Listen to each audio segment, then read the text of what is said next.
Good morning guys. Welcome back sa ating videos. No? For today's video guys, gagawa tayo ng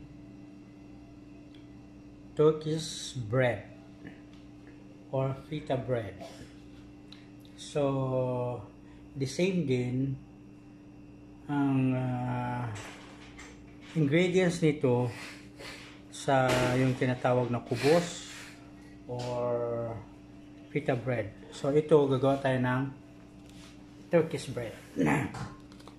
First, maglalagay tayo ng 1 cup na tubig na yung maligamgam, hindi masyadong mainit at saka hindi rin masyadong malamig.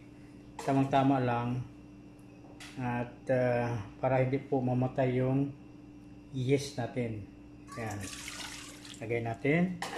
Tapos, maglagay tayo ng 1 tablespoon or 1 teaspoon ng yeast. Ayan. Okay. And then, maglagay tayo ngayon ng 1/4 cup ng sugar. Sama na natin. And 1/4 teaspoon ng salt. Yan. So, stir natin. Yan. And i-rest natin siya ng mga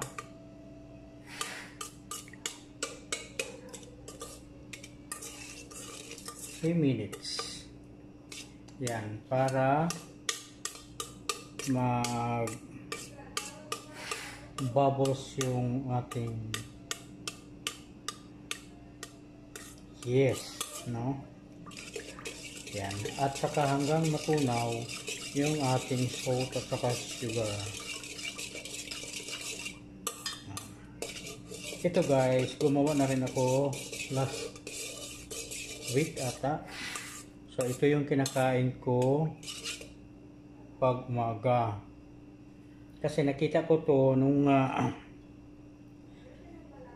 nag-diet yung anak ng amo namin. May ganitong tinapay na kasama. Tapos nung tinanong ko, feta bread pala. Ay, no. Turkish bread. Kaya nag-search ako kung paano gawin yung Turkish bread. At ginawa ko naman yun, success. At masarap talaga siya. Lalo na pag yung bread isasawsaw mo doon sa gravy na napakasarap. Katulad nung chicken karahay. No? Chicken karahay ng mga Indian and chicken hindi and chicken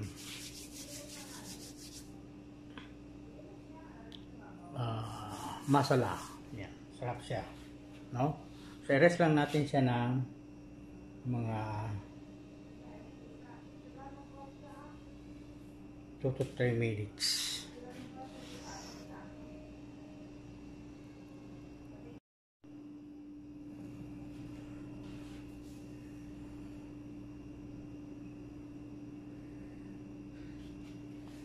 So yan, i-rest na po natin. Pwede na. Lagyan na natin siya ng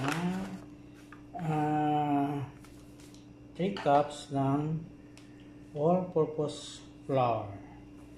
Yan. Kung sa atin ba ay yung 3rd class na flour. Yan.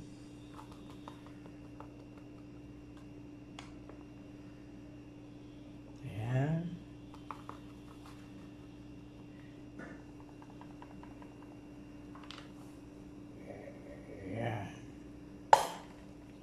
Ayan. And ako naman ay naghugas ng kamay. So pwede na natin siyang kamayin, no? So hindi muna, ito muna. Haluin muna natin yan siya hanggang maghalo ang lupa sa tinalupan.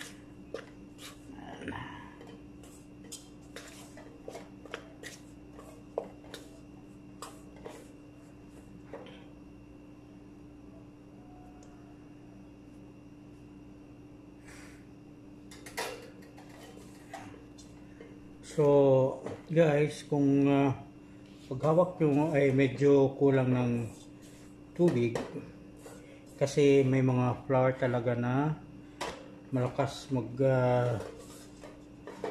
absorb ang tubig, no? So dadagdagan lang natin, no, hanggang makuha natin yung texture ng ating dough.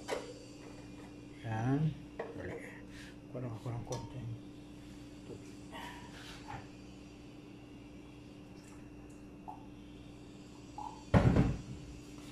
Yan po, dadagdagan sa natin ng water.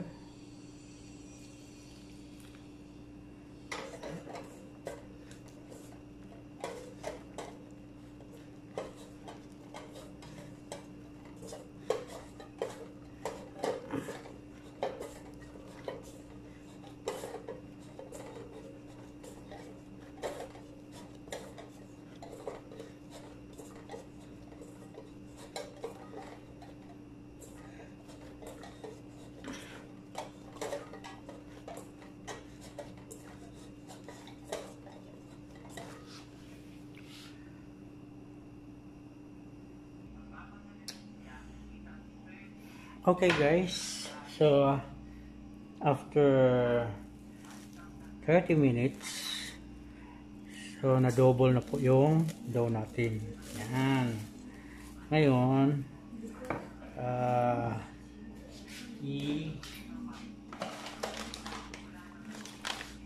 masahin na natin.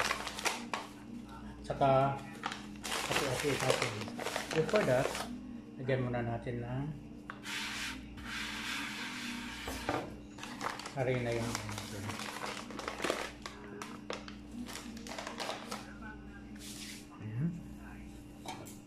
yan guys, yan.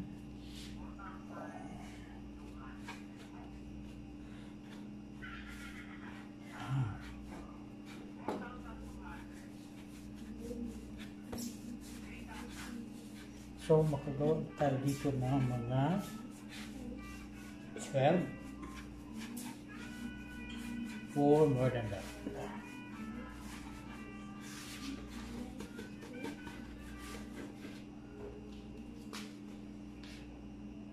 One, 2, 3, 4, 5, 6, 7, 8, 9, 10, 11, 12, 13. And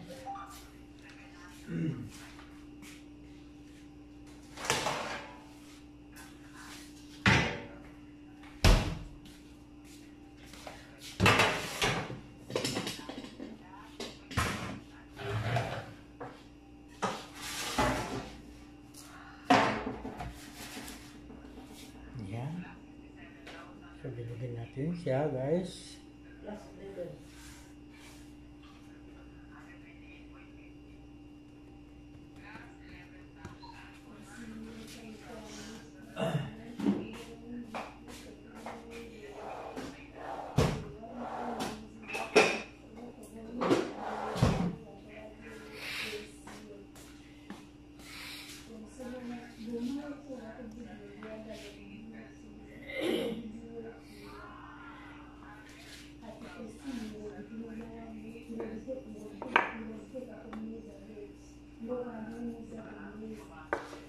So, titignan lang natin yung laki niya guys.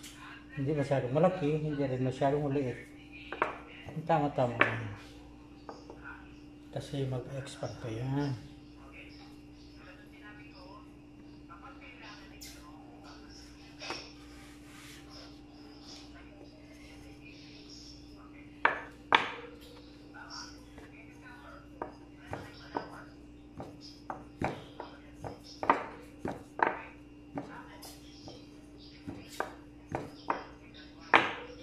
Yan. So, ganito lang kalit guys.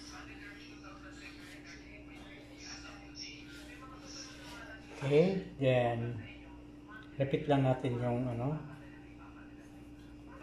paggawa. Para hindi didikit, lagyan natin ng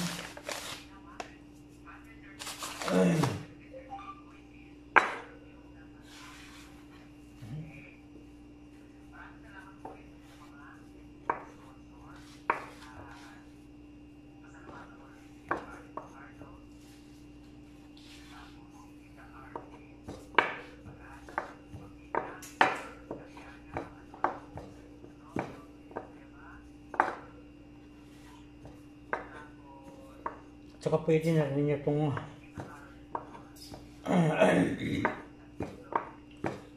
panghapunan, breakfast.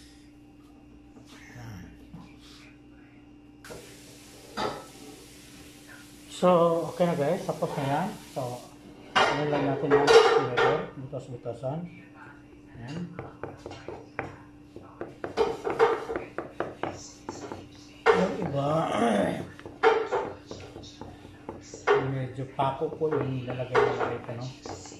Yung pako ay lagay nila doon sa kahoy, tapos parang brush.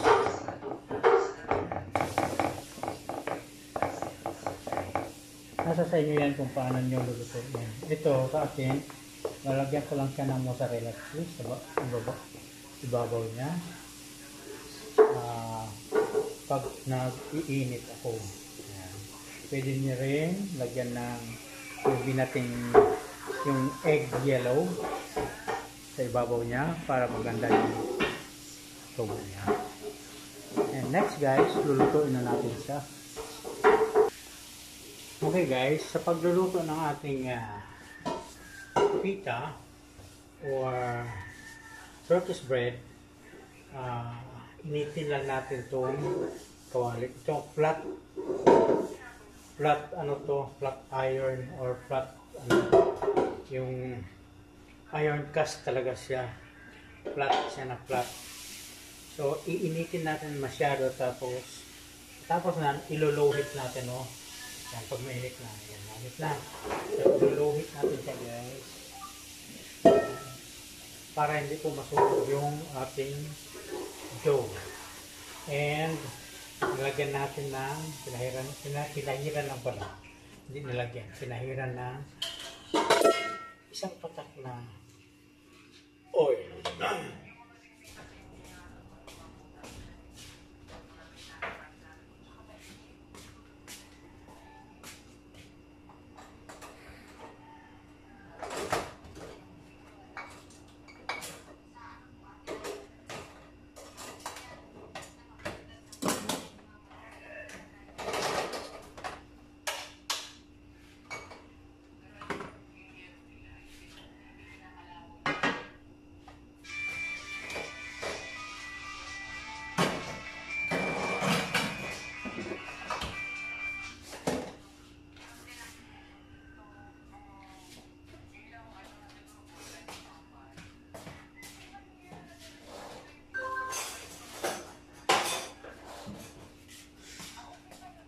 Kailangan lang natin ng spatula.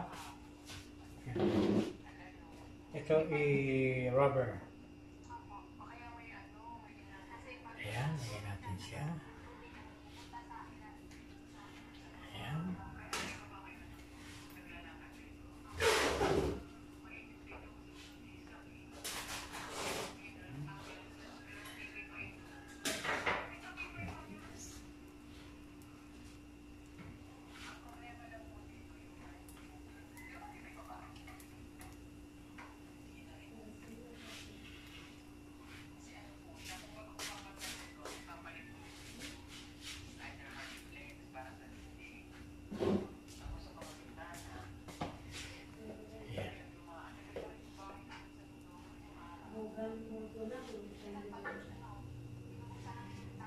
So guys, tingnan natin. Kung makikita natin guys, as you can see guys, tingnan nyo, nagbabubble siya, no?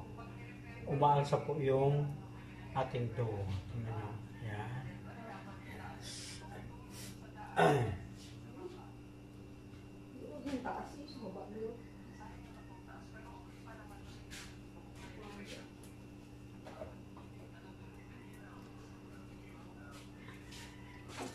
Yan lang natin guys. Titingnan natin. Yan. So, yan. Medyo brown na. I-flip lang natin guys. Ayan.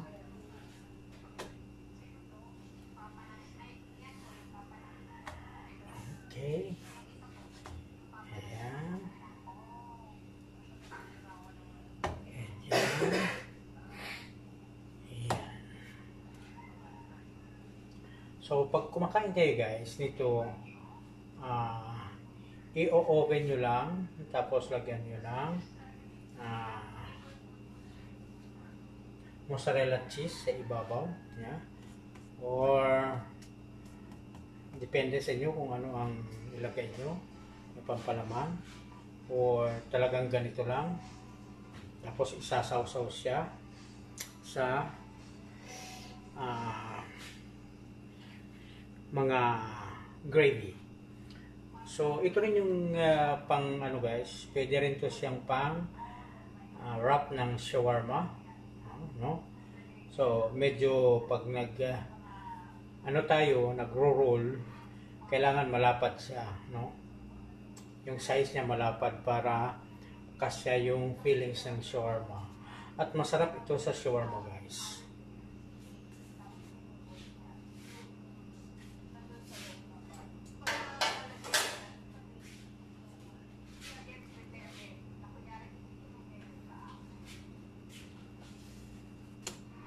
Ayan.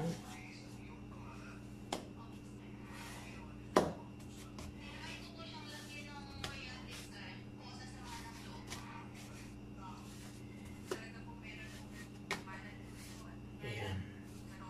So, after lulutuin lang natin siya ng mga 3 to 5 minutes in low heat para hindi po masunog yung ating Turkish bread.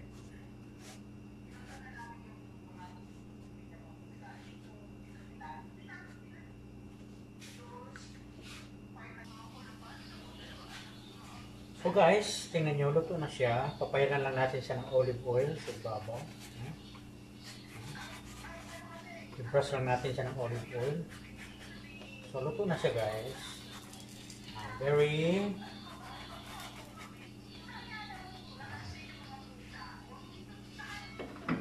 tingnan nyo guys, very soft yung ating, as you can see guys, very soft yung ating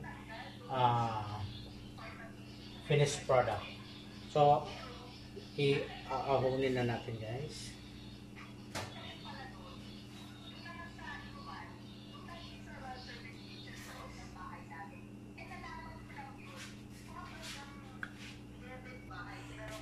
So guys, yan na po yung finished product natin. Ayan, tingnan natin. Napakalambot guys. Napaka-floppy and very, very soft yung ating finished product. So, thank you guys for watching sa ating paggawa ng Turkish bread. Yan.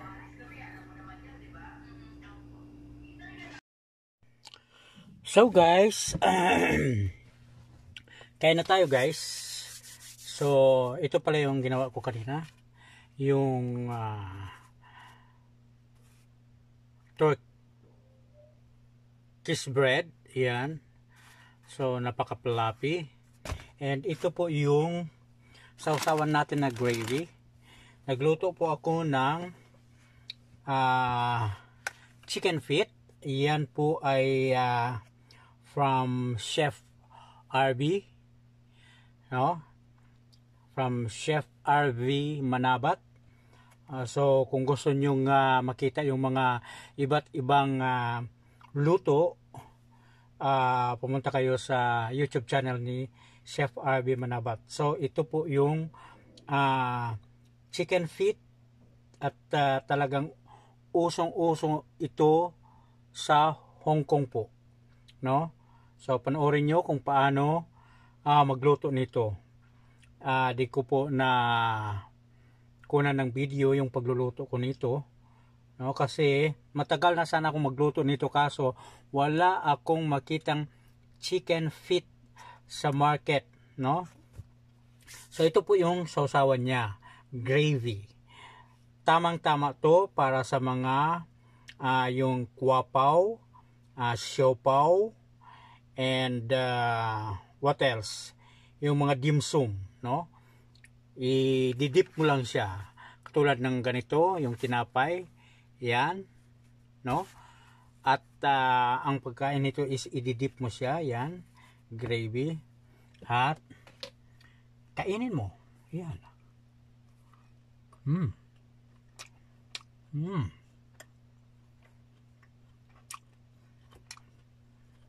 Very delicious, guys. Yan.